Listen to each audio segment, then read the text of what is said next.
Boa noite, educadores, boa noite, educadoras da rede pedagógica. Estamos aqui para mais uma transmissão acadêmica ao vivo. Hoje uma noite muito especial. Estamos recebendo aqui o grande Pedro Bandeira. E vocês viram que eu mostrei aqui um livro, de David Hume. Gente, daqui a pouco o Pedro vai explicar isso melhor. Mas o Hume foi um dos autores que começaram a questionar as certezas humanas, E o Freud, que é o objeto do nosso bate-papo literário, acadêmico de hoje, deu prosseguimento a essa revolução no campo da ciência e no campo da filosofia, obviamente também, que alcançou a literatura e todas as dimensões da vida social. Quero aqui mandar um abraço para Antônia, para Luzia.biba, para Gessiane, para a pedagoga Simone, Jaqueline Concar, um forte abraço para todas vocês, para todos vocês. Gente, no dia 1º de agosto começa a 7ª semana Rede Pedagógica sobre alfabetização. Isso mesmo, alfabetização. Vamos tratar aqui de alfabetização e letramento, vai ser bacana demais. Você pode pensar, mas eu não sou alfabetizadora, não sou professor alfabetizador, mas vamos tratar aqui desse tema de uma forma que interessa a todos os que trabalham com educação.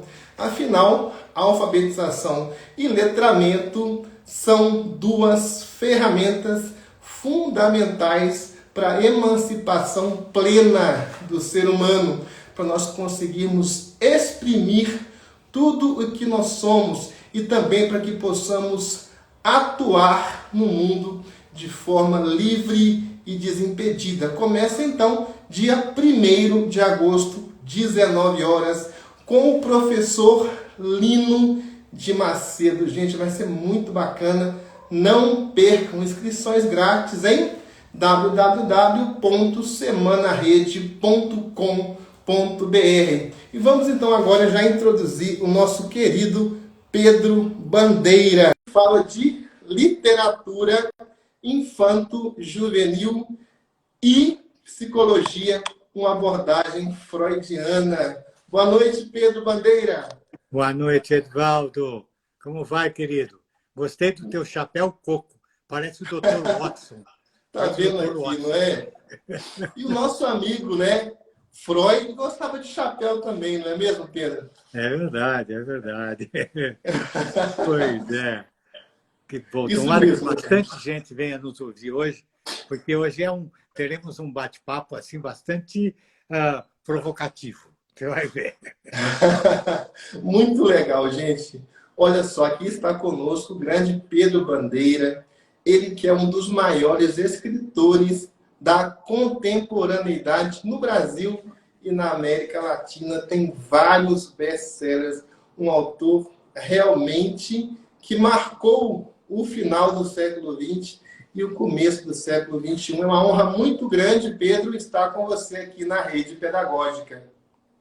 Muito obrigado, eu estou muito contente de estar aí. Estou falando com o meu povo, não é? O professor é o meu povo. Nós, no Brasil, precisamos desse intermediário da leitura, tá? Não só que fabrica leitores, mas incentiva os leitores e leva-os ao letramento, ao pleno letramento que você estava falando, sem o qual não há liberdade, não há participação social, é impossível. Tudo está escrito na vida, né? Então, estar junto com vocês é uma obrigação minha até. Agora também é um desejo meu. Muito legal. Já vieram um abraço da Turquia aí para você, viu, Pedro? Um grande país, grande povo, A Turquia. Muitos turcos, muitas turcas seguem a rede pedagógica. É verdade? Nossa! Pois é, para você ver, não é? São brasileiros na Turquia? São brasileiros namorando na Turquia? Porque eu Não, adoro turcos mesmo. Ah, é? Turcos eu mesmo, adoro a viu? Turquia, estive 2 vezes lá. É um povo, viu, Edvaldo? É um povo tão acolhedor, é uma coisa incrível, rapaz. Eles são extremamente acolhedores. A gente não conhece os turcos porque eles não vêm para o Brasil. A imigração vieram os sírios, os libaneses, mas os turcos não saem de lá, porque sempre foi um país poderoso e rico, né? Não precisa exportar seu povo. Mas é uma delícia, viu? Que país bonito de ver. Istambul é imperdível, caramba. Estivemos Pois em é. Tallinn, tivemos, eu adoro aí. Olha, abraço de Portugal também aí, viu, pessoal? Tem gente do mundo todo aqui, lá nessa live Ah, é? internacional, viu, Pedro? Que bacana, internacional. Olha aí, que bom falar com o mundo inteiro. A Muito literatura é a legal. voz mundial, não é verdade, Edvaldo? É verdade, viu, Pedro? Pedro, eu até mostrei aqui no começo dessa live um livro do Ah, David Hume, né? Que foi uhum, esse autor, né, que influenciou, por exemplo, o Kant, que acreditava na razão pura. uhum, Depois disso aqui, ele teve que rever seus conceitos, né, e montou uma teoria muito forte. Né? Então, nós temos todo o pensamento ocidental que foi impactado, né? Começou com Hume, mas o autor de que você vai falar hoje, Pedro Bandeira, que é o Sigmund Freud, né? Ele uhum. colocou muita coisa no campo da ciência, no campo, né, da Muito bem. filosofia, no campo do pensamento ocidental em geral, de pernas para cima. Não é mesmo, Pedro? É verdade. Eu sou um escritor, a minha vida é a literatura, é a leitura. Eu gosto muito de outras matérias, mas a minha profissão é literatura. E Freud foi, claro que ele pôs, como você disse, de pernas para o ar, o pensamento ocidental, inclusive ele não era bem considerado, né, na academia. Quando ele vinha com as histórias dele, gozavam, riam dele e tudo mais, mas ele mudou a nossa maneira de ver o mundo muito. Ele pode, não é que exatamente a teoria dele está muito certa e provada. É diferente de Darwin. Tudo aquilo que ele viu é verdade. Não dá para. Ele começa algo que é aquilo mesmo. Agora, Freud começou algo que vai ser estudado para sempre. A mente humana. Mas ele pôs a mente humana na frente de tudo. Tanto que hoje a neurologia, a psicologia, são ciências que a cada dia se modificam. Cada dia você tem uma nova descoberta, um novo approach. Mas eu queria botar esse pensamento na, na, na minha ciência, na ciência da literatura. Não é uma ciência, é uma arte. Porque não tem certeza. A ciência também não tem certeza. Né? O que é a certeza de hoje, o próprio cientista diz, é de hoje. Amanhã pode mudar. Na verdade, muda o tempo todo. Mas, veja, eu vou começar lá atrás. Vamos começar. Vamos pegar, por exemplo, na Idade Média. Você imagina como se vivia. Vamos pegar a Europa. Como se vivia? Havia pequenos povoados, pequenas vilas, e as pessoas tinham que andar sempre a pé, por picadas, caminhos. Então, você imagina, naquela época, uma mocinha ia andar por um caminho, levar alguma coisa. Claro que ela corria enormes riscos de encontrar um estuprador. E que podia estuprá-la e matá-la, ficar no mato, ninguém ficava sabendo. E esta é a ameaça. Se você olhar, Freud e muitos outros que o seguiram, olhou profundamente para esse tipo de imaginário. Era um imaginário que o conselho em si não basta. Né? Você precisa atingir, para esse conselho ser registrado, é preciso você atingir a emoção da pessoa. Você entende? Você tem que entrar na emoção da pessoa. E eu imagino que, olha, desde a literatura surge para falar as emoções da pessoa. A música surge para falar a emoção e não a razão. Então, desde muito cedo, aquelas mulheres que tentavam inventar histórias para convencer seus filhos, suas filhas e outras pessoas dos perigos que eventualmente poderiam atacá-la. Não havia polícia no meio do mato, sabe, para proteger os passantes. Não havia nada. Não havia guarda de trânsito. Era uma solidão enorme que as pessoas tinham e a população era pequena ainda, né? Então, você cria histórias, como, por exemplo, a do Chapeuzinho Vermelho. O Chapeuzinho Vermelho, o que, que é? Você cria uma ameaça a uma criança que anda sozinha. Uma ameaça. Então, esse lobo não é um animal, é uma pessoa, é um sedutor. Tá? Que não, um lobo vai e come a pessoa. Pronto, lobo é lobo, todo mundo sabe o que é um lobo. Mas ele é na verdade, uma figura, a figura do estuprador ou do pedófilo, que serve para hoje. Tá? Mas na época era muito maior, porque ninguém ia defender aquela menina. E ela não podia andar com dois guarda-costas. Não existia isso. Tá? Então, era muito comum o estupro. Era muito comum, mais comum até do que hoje, a gravidez indesejada. Tá?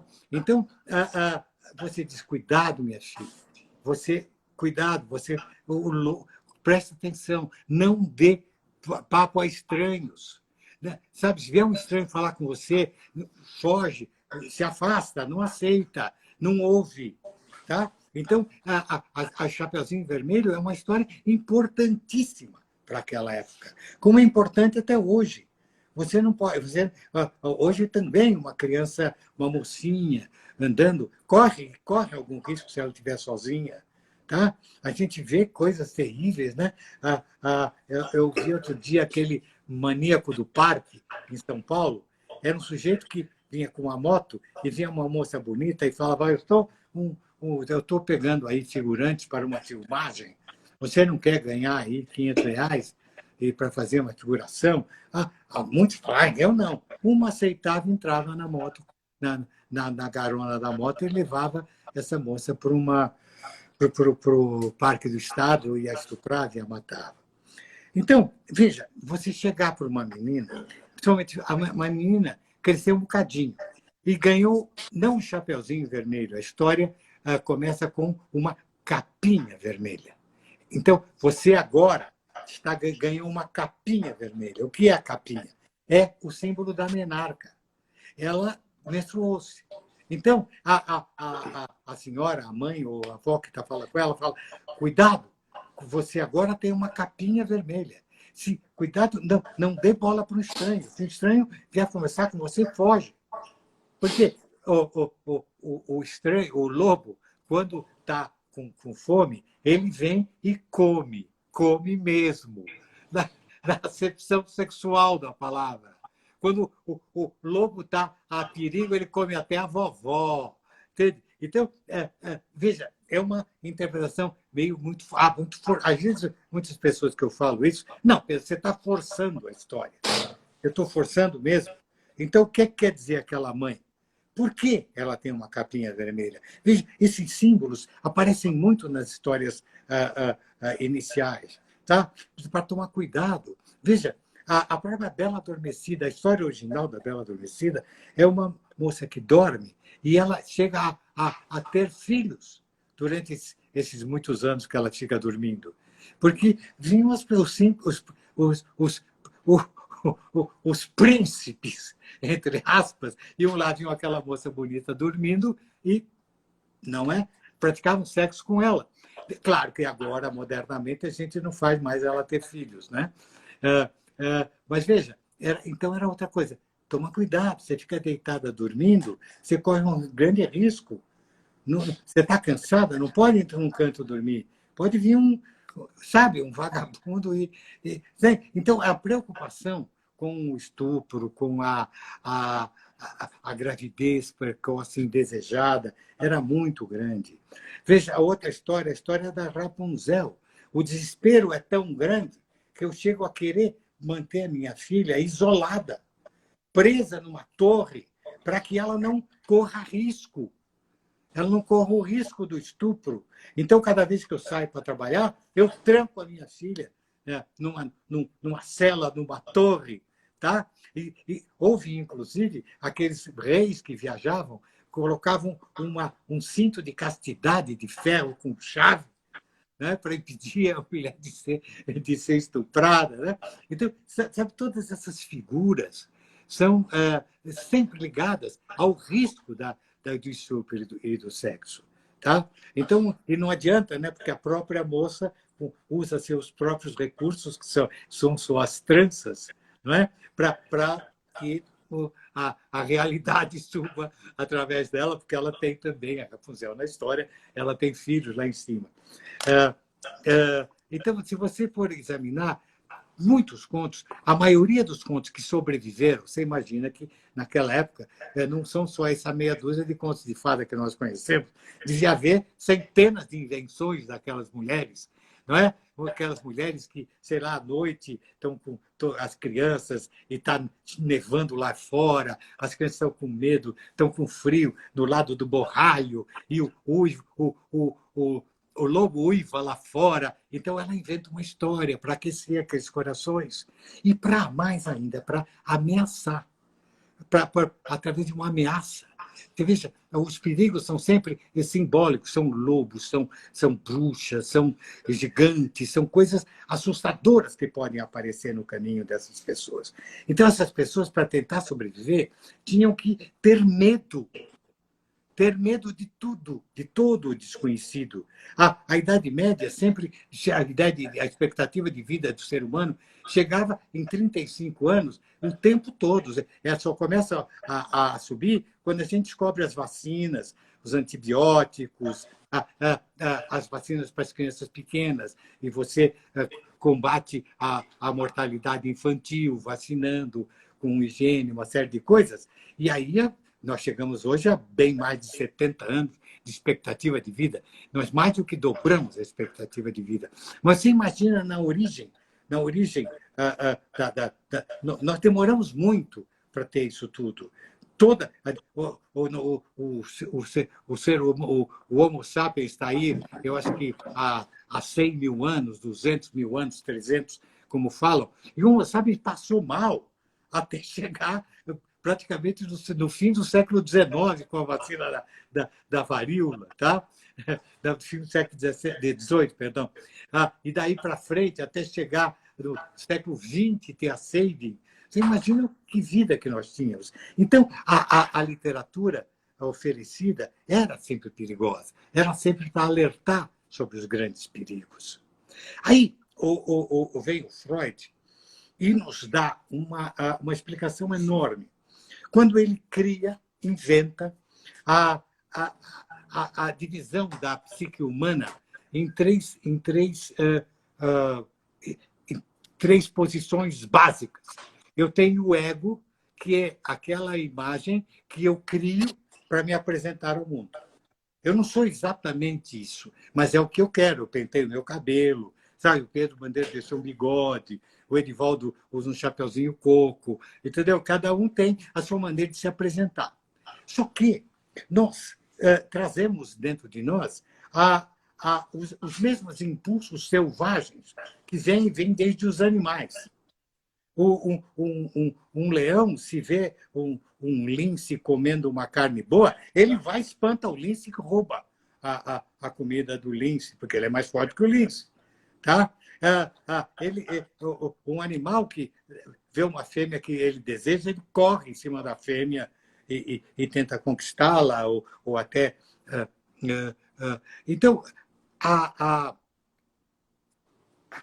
a espécie humana, para poder sobreviver, teve que criar regras pessoais, morais e legais para impedir, para permitir a nossa convivência.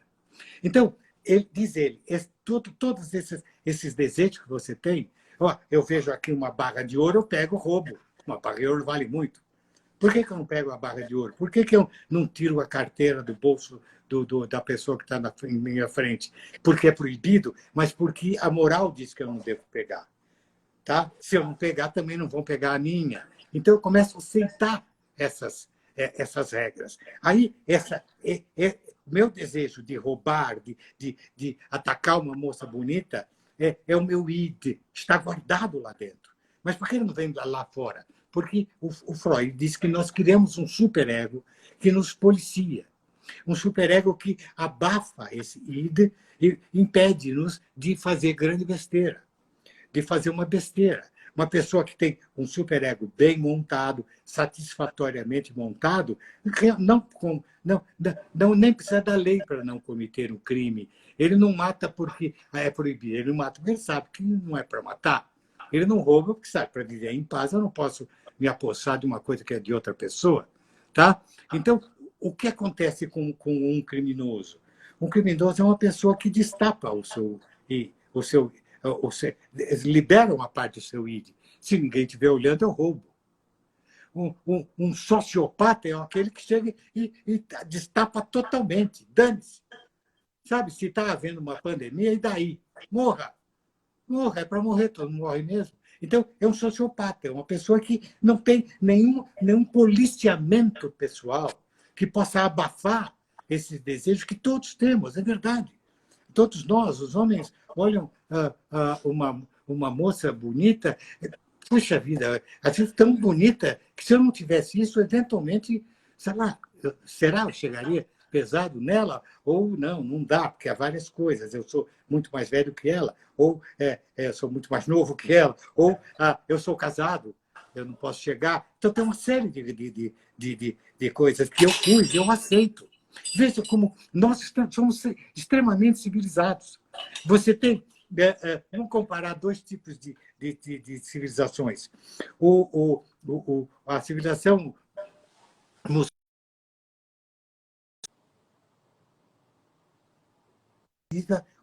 viva coberta, totalmente coberta. Alguns acham que até usando a burca, que cobre até os olhos, com uma telinha. Outras cobrem o cabelo, mas jamais mostraria as pernas. Tá? Jamais, de jeito nenhum. E muitas vezes tem alguns que se a mulher, eventualmente, a mulher é estuprada, eles vão achar culpa na mulher. Você não estava usando a burca. Então, o cara não tem culpa. Sabe? Agora, veja você. Vai numa praia no Brasil. Uma praia no Brasil. Você vê aqueles belos homens e mulheres, as mais bonitas, os mais bonitos e fortes, praticamente nus, com pequenas coberturas, tá? E ninguém avança em ninguém. O superego do Freud, nós brasileiros, nós respeitamos extremamente. O nosso superego é perfeito. Você nunca ouve falar de um estupro na praia. Ao contrário, você ouve falar de estupro de pessoas vestidas. Algum sujeito maluco vai e pega uma pessoa vestida. Mas por que não pega aquelas moças lindas, mal cobertas na praia? Então, se vê, a civilização é isso. Os meus instintos estarem domados para que nós possamos viver viver bem. Agora eu vou chegar como isso tocou na arte. Você vê, vamos ver lá um filme de Bang Bang. Filme de Bang Bang antigo, né? Então tem um bandido terrível. Ele não respeita ninguém. Ele tem uma arma tal. Ele vai, assalta o banco e mata não sei quem. Ele não tem superego. O id dele está explodindo, né? E vem uma moça, ele agarra e tudo mais. Aí vem o mocinho. O mocinho é mais bonitinho, mais arrumadinho. Ele é o exemplo da civilização. É necessário que ele venha para afastar aquele mau elemento e a sociedade voltar à paz. Tá? Então, veja, é claramente freudiano. Claramente freudiano. Você tem ele é o superego então, o que é? O superego da civilização é a polícia? É só a polícia? Só a polícia impede que eu faça uma besteira? Não, uma pessoa civilizada não precisa de polícia para ser reprimido. Tá? Ele tem um superego montado pela educação, pela moral, pela religião e pela lei, em último lugar. A uma criança, a lei chega ao conhecimento dele muito tarde. Muito antes dele saber que existe uma lei, ele teve uma educação, ele teve uma religião, ele teve uma moral que lhe foi apresentada. Ele só quando adulto que ele vai pretender saber o que é a Constituição. Tá? Então, ele é levado desde menina e menino é levado a respeitar a civilização.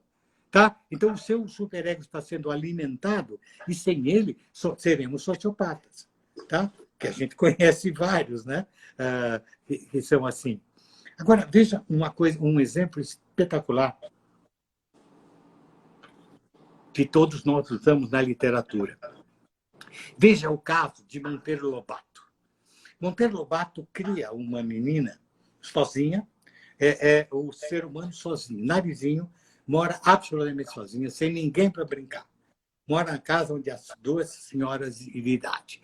Então, ela inventa brinquedos, ela sonha, ela adormece na beira do riacho e se imagina entrando no riacho e casando com um peixinho dourado, né? Um Carcídeos auratus, né? Aquele peixinho japonês, eu imaginei sempre que o príncipe escamado era aquele peixinho gorduchinho, bonitinho, já porque a gente chama de carpinha japonesa. Então, e aí ela, com a sua imaginação, faz a sua boneca andar, a sua boneca falar. Faz um sabugo de milho ficar inteligente. É toda a imaginação dela, a criatividade dela. Aí, quando ela cria a Emília, quem seria a Emília? O certo seria que ela fosse o id na narizinho sem superego. Tá? Então, por isso que ela fala o que quer, na hora que quer, exprime suas vontades na hora que quer. Ela não tem superego. A Emília não tem superego. Eu acho, para eu, como lobatista que sou, que ele comete um erro. Aquela menina, quando a Emília mostrar a língua para a dona Benta, é possível. A Narizinho, em algum momento, gostaria de mostrar a língua para a dona Benta quando a dona Benta estivesse de costas. Tá? Talvez até ela faça isso quando a dona Benta está de costas, quando ela fica brava. Tá? Mas xingar a tia Anastácia talvez não fosse o caso do id da Narizinho. Ela não estava abafado dentro do Narizinho o desejo de ofender tia Anastácia. Porque tia Anastácia é uma mãe para ela. A tia Anastácia mima ela loucamente o tempo todo. Então, se eu fizesse que a Emília fosse o superego de Narizinho, ela jamais poderia xingar a tia Anastácia. Então, de quem ela é o superego? De quem ela é o id? Tá? Narizinho é uma menina comportada, ela não ofende ninguém. Ela jamais diria, sua negra beiçuda, jamais diria isso, Narizinho. Então, a Emília não é o id de Narizinho.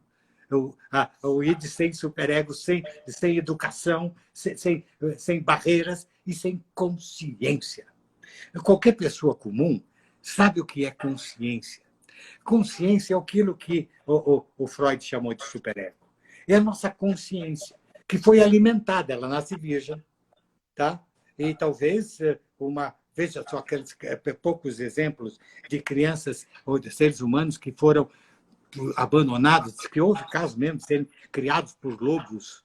Né? Há esse caso, né, do Mowgli, mas parece que é real mesmo. E quando a gente acha esse menino já desenvolvido, já perdeu totalmente a chance de ser educado. Ele continua um bichinho. Ele continua um bichinho, ele anda de 4, você não consegue fazer com que ele fique de pé. Ele não aprende a falar, é muito difícil. Ele realmente age, a consciência dele foi criada pelo pensar, pelo agir dos lobos. Tá? Então, ele não tem. Sabe? Então, por que o que acontece com esse bebê? Esse bebê vai ouvir a voz da mãe, da vovó, do papai, vai crescer, vai dizer, menino, não faça isso, menina, assim, não bota o dedo no nariz. Tá? Ela vai criando uma consciência, muito antes da lei. Muito antes da lei. Tá? O superego de Freud não é a lei. O superego de Freud é a tampa da civilização que a gente chama de consciência. Isso a gente usa muito. Quando você faz quando se faz um herói, você faz o teu herói numa história, ele é o puro. ele é o bom, ele tem uma consciência civilizada, ele tem uma consciência de convivência pacífica, tá? Só que ele tem uma força especial para lutar contra aqueles cujo id está explodindo. Então, é o dragão. O dragão não tem superego, ele tem um id. O leão não tem superego, ele tem um id. O id dele é eu como tudo que me alimentar. O urso polar ele precisa comer muito para poder hibernar durante meses, não é? Senão ele morre. Então, ele tem que comer muito, ficar muito gordo para durante... Então, ele não tem... O ego dele passa a ser o seu próprio id. Tá? Ele não tem nenhuma necessidade de aparentar aquilo que não é. Nós temos. O meu próprio ego é representado pela minha consciência, pelo meu superego. Tá? Eu quero que você, Nivaldo, ao me ver, saiba que eu sou civilizado, que eu não vou fazer mal a você, que não há risco nenhum de eu te ofender ou de eu te agredir. Tá? Então, é esse ego que eu quero apresentar a você. Um ego pacífico e civilizado. Tá? E o que qualquer pessoa, não precisa ter lido Freud, sabe que a gente chama de consciência, que é algo que é formado. E principalmente nós, autores para crianças e adolescentes, nós somos pessoas que nos preocupamos com esse processo de amadurecimento que leva uma criança a tornar-se um adulto civilizado, claro, respeitoso, e pronto a conquistar coisas, a estudar, a achar emprego, não sei o quê. Tá? Então, esta é a nossa missão. Nós oferecemos materiais simbólicos, ficcionais, para que os professores possam trabalhar, e pais, e mães, e gente que quer educar bem os filhos, possam trabalhar nas diferentes faixas, trabalhando para sufocar o id do ser humano em cada momento. Tá? Eu tenho que sufocar o id. Eu tenho que a criança pequena, ela vê um brinquedo do outro e toma. O id dela manda tomar. Você fala, não, meu filhinho, essa bonequinha é da Joaninha, você não pode pegar. Não, não pode pegar, devolve a boneca para a Joaninha. Aí o menino devolve para a boneca da Joaninha. Porque se ela deixar, essa menina vai crescer, todo brinquedo que eu quero, eu pego. Então, nesse momento, eu preciso mostrar. Não se deve pegar os brinquedos dos colegas. Não se deve gozar o menino que é gago. Não podemos gozar. Isso é feio, isso é mal. Tá? Eu não posso... Você tua pele é branca, você não pode ofender uma pessoa que tem uma pele de cor diferente da sua. Tá? Senão, é o normal. O diferente... você é diferente de mim. Você é muito gordo. Você é muito careca. Você não diz isso quando passa um homem careca, porque alguém disse e colocou na sua consciência isso. Então, em cada momento da maturidade de uma criança, até a adolescência e tal, isso tem que ser introduzido.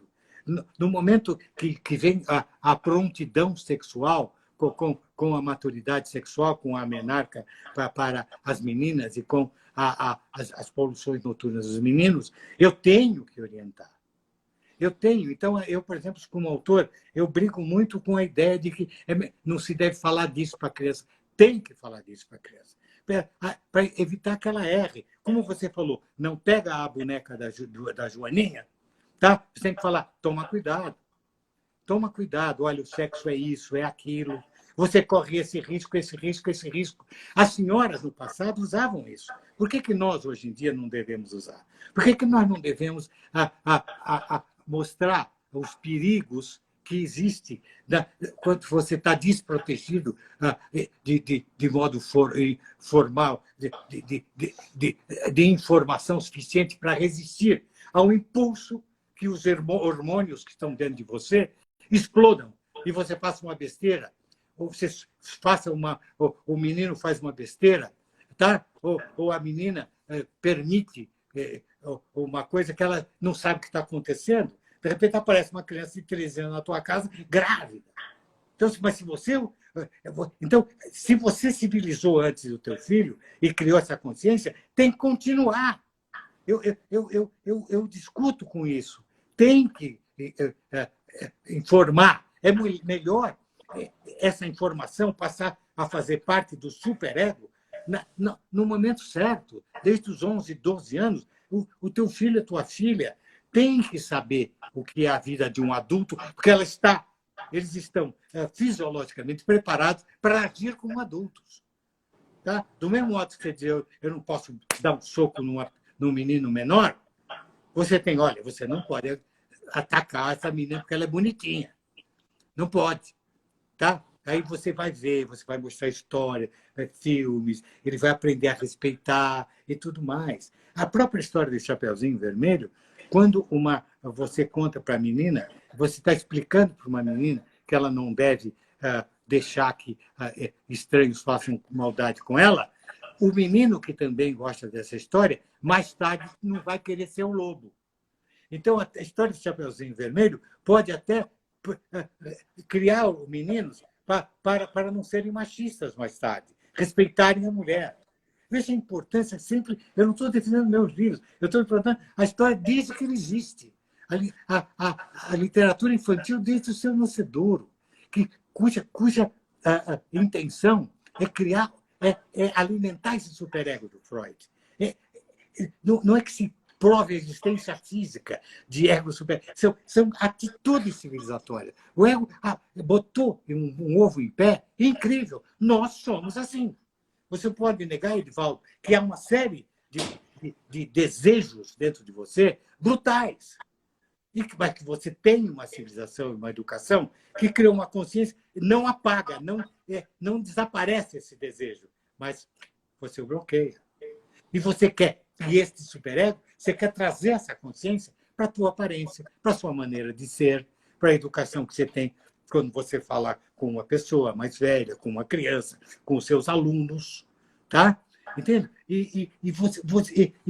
Então, eu acho que Freud, aliás, foi um grande escritor, né? E foi um sociólogo incrível, incrível. Ele disse, tem uma frase importantíssima, ele diz que toda civilização se baseia na compulsão ao trabalho e na repressão aos impulsos. Não funciona uma sociedade se você não faz o teu povo trabalhar. E não funciona uma sociedade se você não reprimir os impulsos. Mas não é o reprimir no sentido de super repressão, mas é necessário você segurar os impulsos. Domar os impulsos. Parece que estranho, mas a educação doma os impulsos. E nós precisamos, eu como escritor, penso nisso.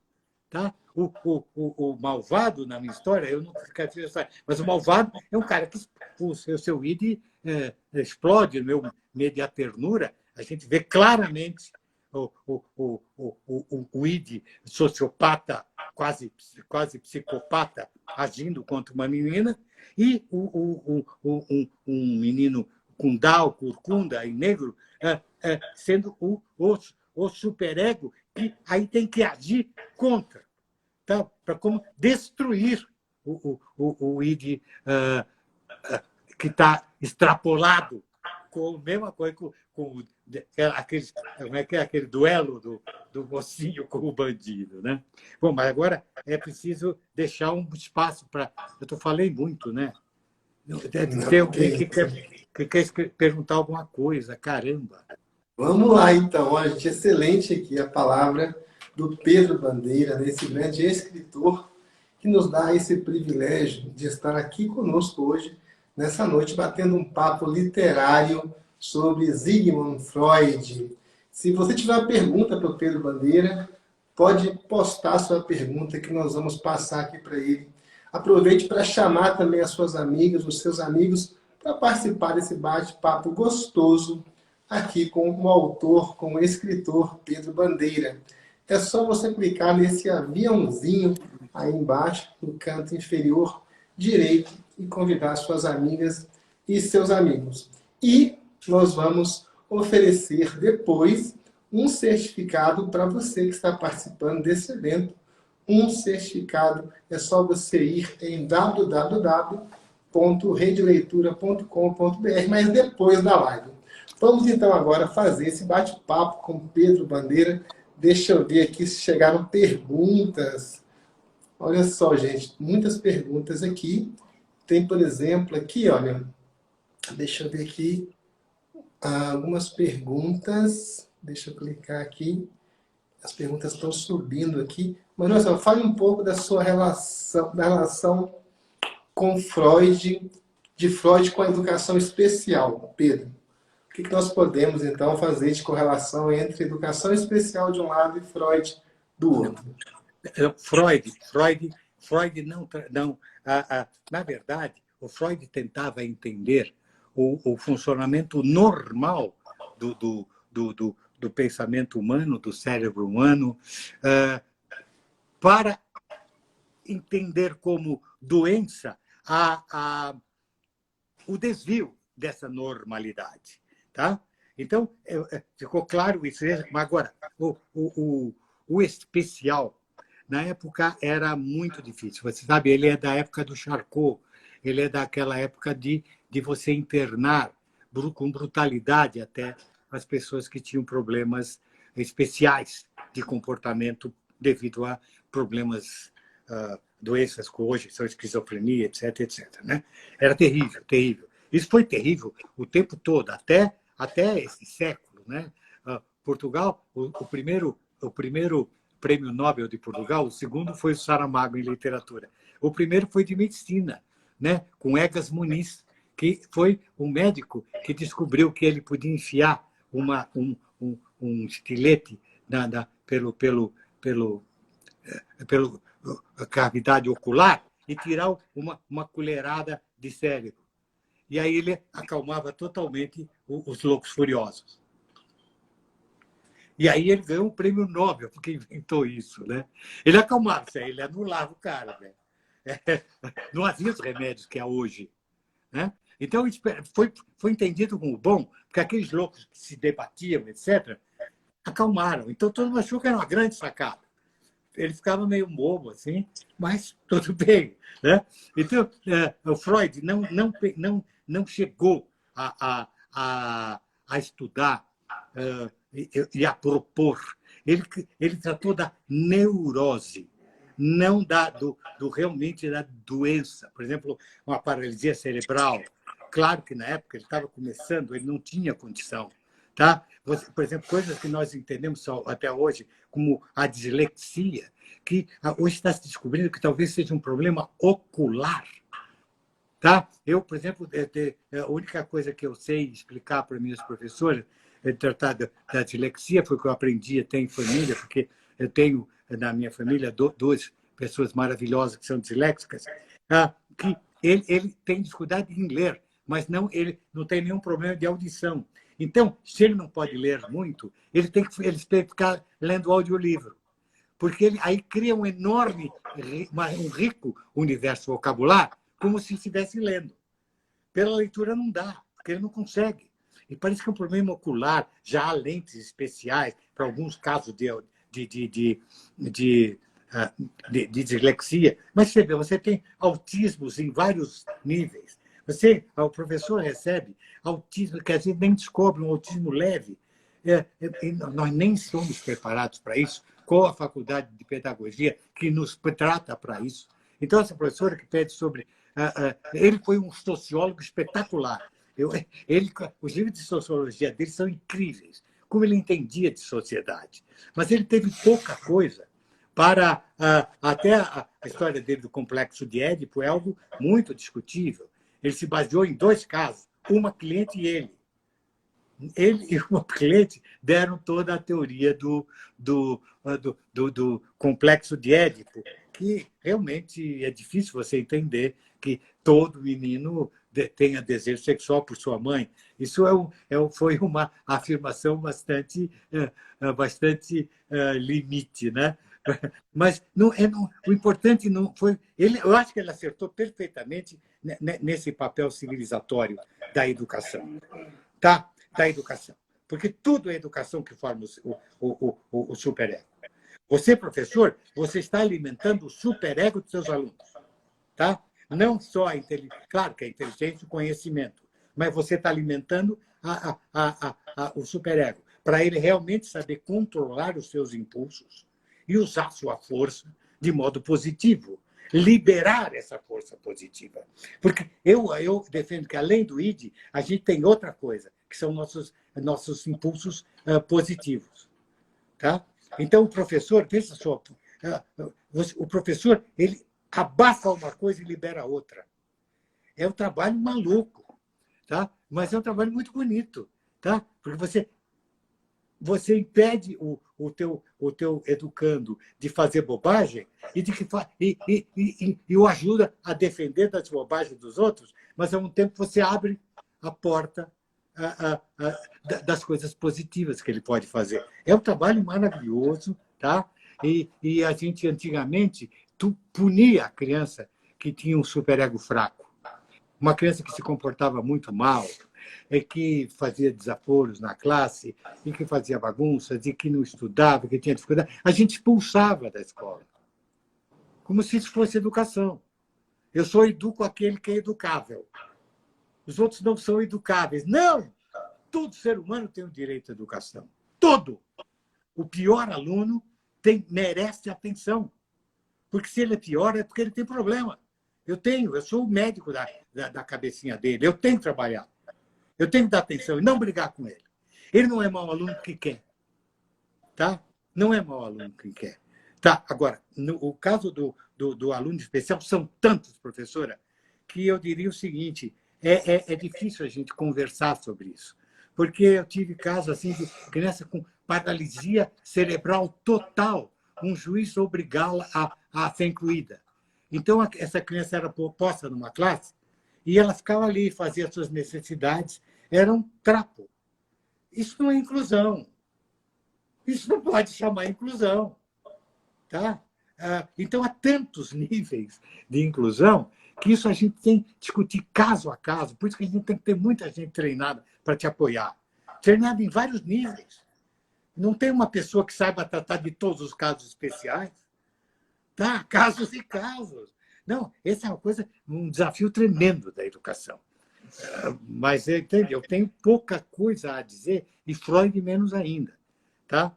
Freud menos ainda. Ele realmente não pegou, não deu tempo na sua vida toda de pegar casos extremos como esses. Ele nem tem descrito os casos extremos, por exemplo, paralisia cerebral e tal. Tá? Agora, ele foi um sociólogo melhor do que muitos outros. Viu? Bem legal, gente. Olha, eu estou aqui com o livro do Pedro Bandeira, olha só. Né, dos vários livros maravilhosos que o Pedro Bandeira tem aqui. Esse tem outro. Olha só, esse aqui é A Droga do Amor. Muito legal. Eu gosto muito da linguagem do Pedro Bandeira. Linguagem bem leve, viu? Os adolescentes adoram. Eu já fui professor de 7ª, 8ª série antigamente, 7º ano, 8º ano hoje, né?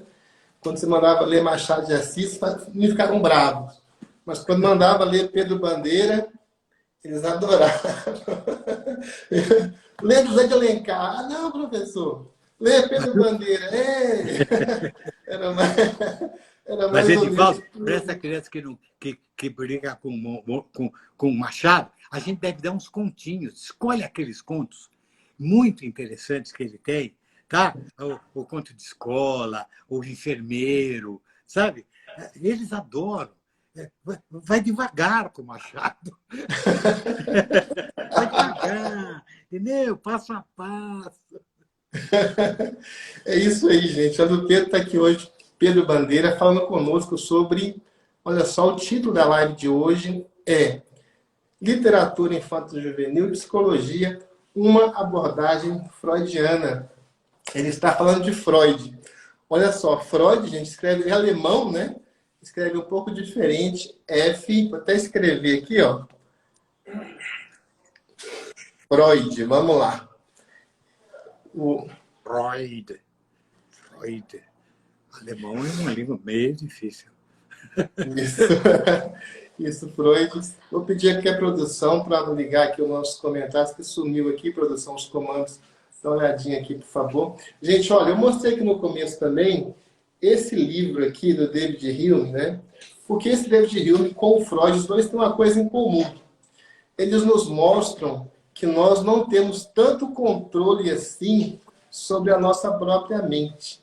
O Freud introduziu a questão do inconsciente, né? O Pedro já falou do consciente, mas tem inconsciente também. E o Hume fala das crenças, né? Que muitas coisas que compõem a nossa realidade, as grandes verdades da nossa existência, não passam de crenças sem qualquer fundamento lógico. É bem chocante isso. E o Freud faz essa arqueologia do cérebro. E você falava aí, Pedro, falava aí, Pedro, eu lembrei do Jonathan Swift, né? Com as viagens de Gulliver, você viaja, né, para o mundo inteiro lá com Gulliver, né? Para vários lugares. E no caso do Freud, você viaja para dentro de você mesmo, para dentro da sua mente. Não é fantástico isso, não é mesmo, Pedro? Nenhum tinha jamais trabalhado a sério no funcionamento da mente. Usava os desvios como uma doença limite antissocial. E era muita crueldade. Você sabe, puxa, a descrição dos hospícios, eles jaulavam pessoas, sabe, era muito, mas não tinha nem medicamento. Você não tinha nenhum medicamento para tratar. Nenhum. Hoje você tem muito medicamento, a neurologia já é muito. Você pode realmente deixar uma pessoa esquizofrênica controlada. E a esquizofrenia era uma loucura total. Você pode deixar ele ter uma vida civilizada, né? Entende? E eu acho que esse foi o caminho que Freud nos abriu. Tá? Ele abriu, só a partir dele que aí puderam mesmo começar a trabalhar por aí. Tá? E muito, ela caminhou, faz 100 e poucos anos só de Freud. Está lá 130, 140 anos de Freud. Ok? Então, tem mais alguma colocação? Aí? Sim, Pedro. Pedro, olha só, eu queria lhe perguntar o seguinte. Gente, olha, os nossos comentários aqui desapareceram. Deu um probleminha, um bugzinho aqui no Instagram. E sumiram todos os comandos da tela e também os comentários. Mas eu quero sugerir que vocês, tá? Olha só, me passaram outro celular aqui com os comentários. Daqui a pouco essa live vai estar no YouTube da Rede Pedagógica e lá vamos montar um fórum. Você pode deixar a sua pergunta que nós vamos encaminhar para o Pedro Bandeira.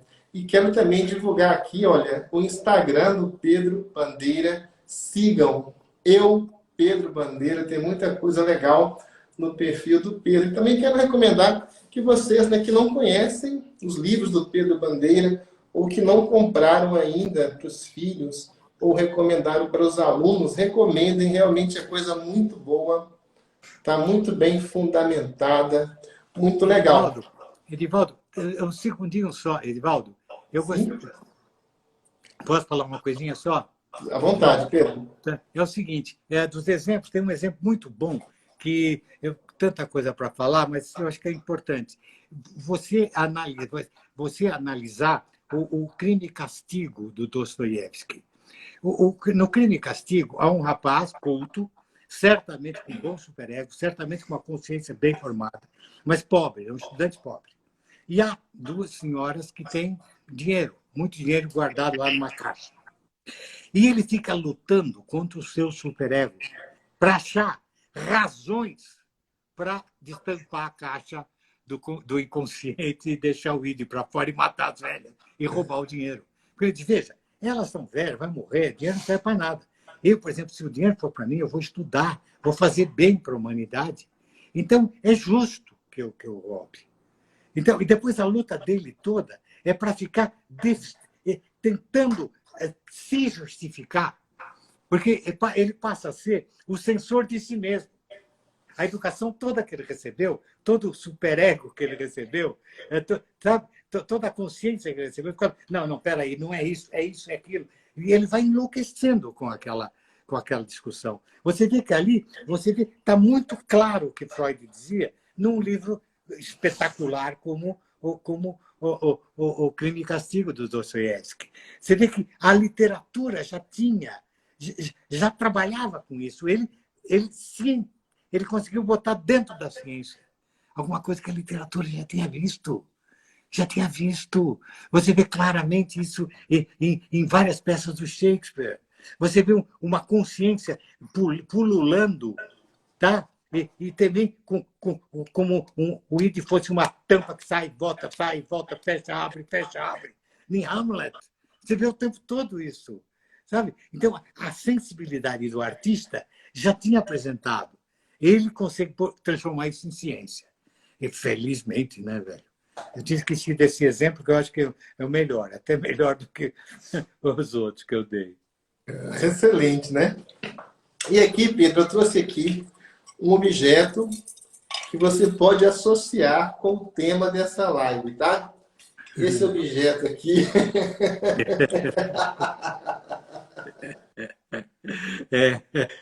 A lâmpada da Aladim. Muito bem. legal, né? Porque aqui tem a questão dos desejos, né?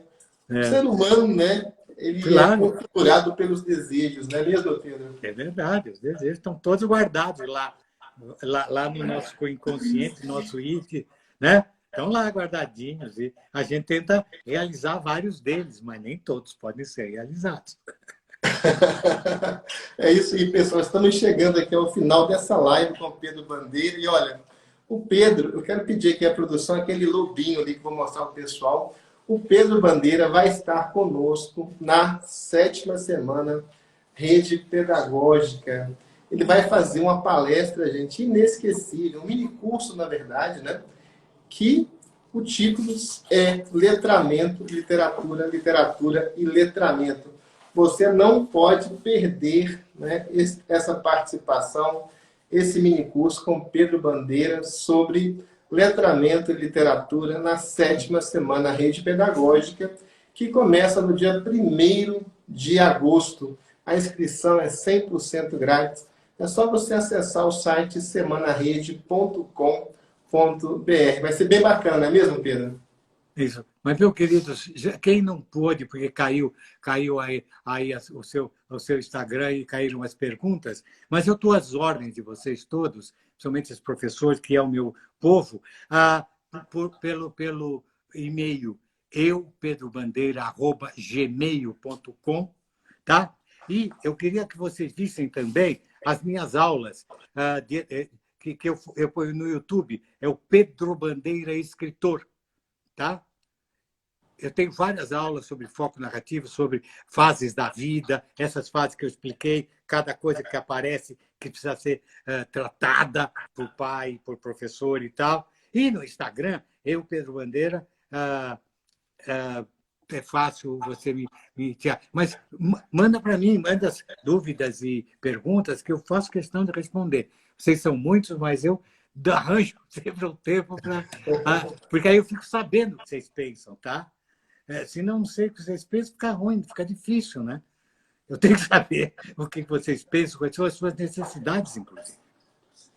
Legal, Tá bom? muito bem, gente. Olha, realmente teve esse bugzinho aqui no nosso Instagram, para vocês entenderem. É como se o piloto estivesse no avião ali, Pedro, de repente sumisse o painel todo. Ai, ai, ai, ai, ai. Ficamos sem painel aqui. Pedro, só um Mas comentário. nosso avião jamais cairá. Pois é. Não é Pedro, verdade, um comentário breve seu aqui, Pedro, para a gente encerrar essa live, sobre essa viagem, né, histórica espacial realizada por Jeff Bezos ao espaço, né? Uma viagem de 11 minutos. Como é que é isso, Pedro? Você vê, vocês viram que o dinheiro que ele gastou para fazer essa viagem praticamente acabaria com a fome do mundo. Gente, nós precisamos realmente pensar e mudar não só o nosso país, mas o mundo inteiro. Nós precisamos ter alguma forma de redistribuir a renda. Não é possível, nós temos gente morrendo de fome. Como morrendo de fome? E outro gastando bilhões para passar alguns minutos no espaço. Entendeu? Para quê? Por quê? Entendeu? Sabe, dinheiro que você pode rasgar, queimar. Caramba, sabe, se isso aí você daria. A humanidade está passando fome, poderia ser alimentada. Nós temos que ter um jeito de redistribuir renda.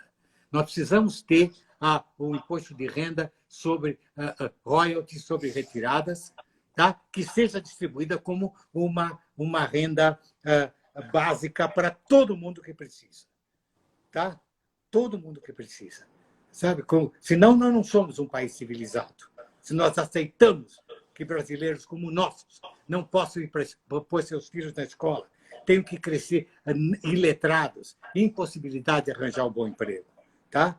Nós não somos um país civilizado enquanto aceitarmos isso pacificamente.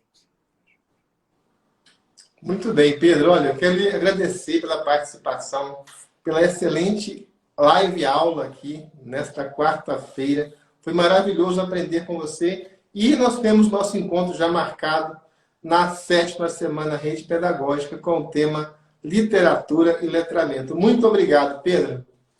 Obrigado, querido. Tchau. Tchau, até mais. Tchau, tchau. Pessoal, olha, nós tivemos essa live maravilhosa com o Pedro Bandeira, né? Vocês viram, gostaram, com certeza gostaram, porque eu vi os comentários aqui, até quando eles estavam aparecendo, realmente o feedback foi muito positivo. Para você pegar o seu certificado dessa live, basta você ir em www.redeleitura.com.br, clica lá num banner com o Pedro Bandeira, bem no topo da página. Você vai cair no formulário, vai se inscrever e tirar o seu certificado. Você que já se inscreveu anteriormente na Rede Leitura, não precisa se inscrever novamente. É só você entrar, logar, ir lá no curso, nessa live de hoje, e garantir o seu certificado. Daqui a pouco essa live vai estar disponível no canal da Rede Pedagógica no YouTube, www.youtube.com/setcanal/Rede Pedagógica. Nós também recomendamos que você siga eu, Pedro Bandeira, no Instagram, vale muito a pena. Gente, olha, e para se inscrever na 7ª Semana Rede Pedagógica sobre alfabetização, basta você ir no site www.semanarede.com.br. As inscrições são gratuitas e você ganha um certificado, garante um certificado de 120 horas ao final. Vai ser bacana demais. Vamos discutir aqui a alfabetização e letramento com os maiores especialistas do Brasil. Vai ser bacana demais. Nós contamos com a sua participação. Boa noite, pessoal, e até a próxima.